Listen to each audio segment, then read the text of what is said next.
We had awareness session through the town. We walked through the town through various points, through Majengo, through it's a big area. We walked about 4 kilometers, whereby we were passing the message to members of the public that there is a need to end violence against our children.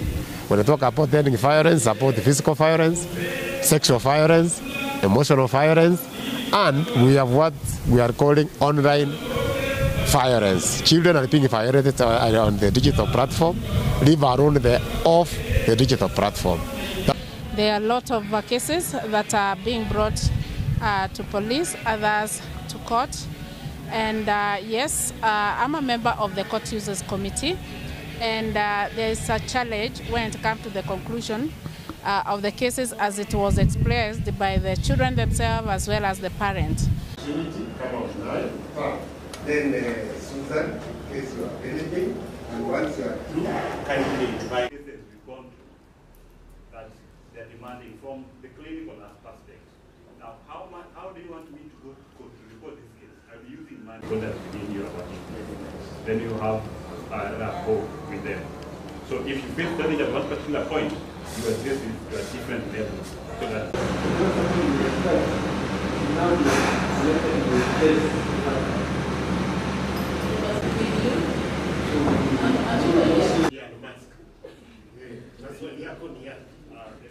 mental illness, depression, and then including psychological support. Because that is where now. So this calls all the stakeholders, including as Nuriam Toto, we have programs that will always spread out through the holiday period. We will just think that these services that we will be giving will be enough to protect our children during the holidays.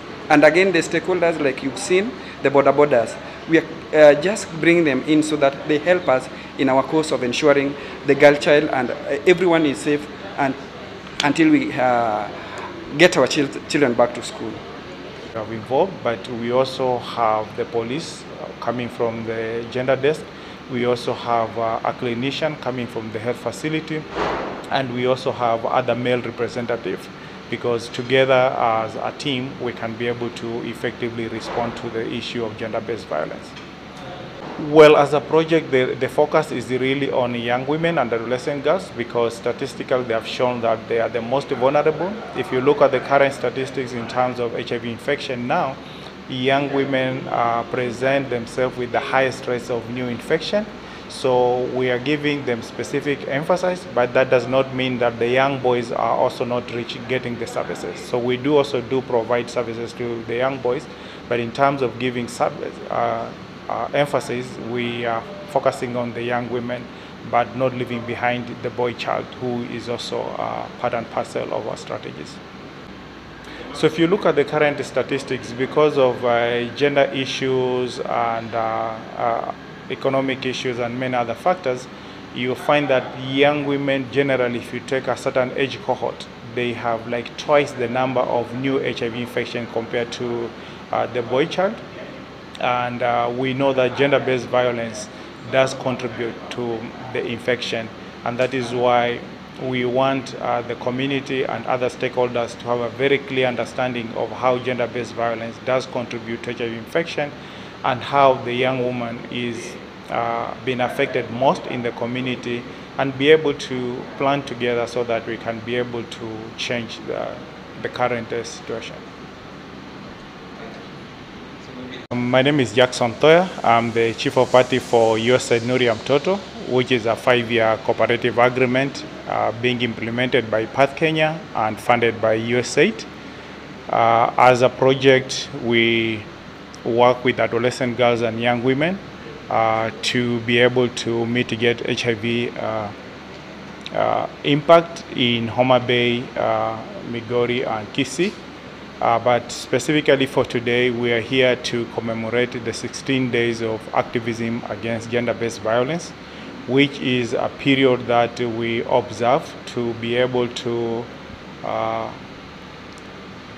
educate the community and also work with beneficiaries to ensure that we can bring the GBV agenda on the table, and also ensure that we sensitize other stakeholders so that together we can come up with strategies to be able to support adolescent girls and young women and even boys to be able to avoid gender-based violence in the region.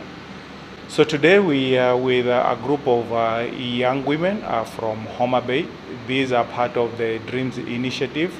They are young women who are supporting us to ensure that they reach out to our target group and continue building their capacity, making sure that they are empowered and they can be able to live their life to their full potential by being empowered, and specifically when it comes to gender-based violence, also to be able to give them a voice so that they can be able to speak up and also be able to support other vulnerable young women in the county. In this year, we are working with 43,000 young women in Homabay and Migori, and we have identified what we call ambassadors. So ambassadors are part of the group that they are with me now, and these are young women who are role models coming from the respective communities where we're working, and they have volunteered their time to be able to reach out to other young women and continue building their skills and encouraging them and supporting them also to be able to access services wherever they need them. So we have engaged different stakeholders because, as you know, gender-based violence can be tackled in a multi-sectoral. It involves different actors.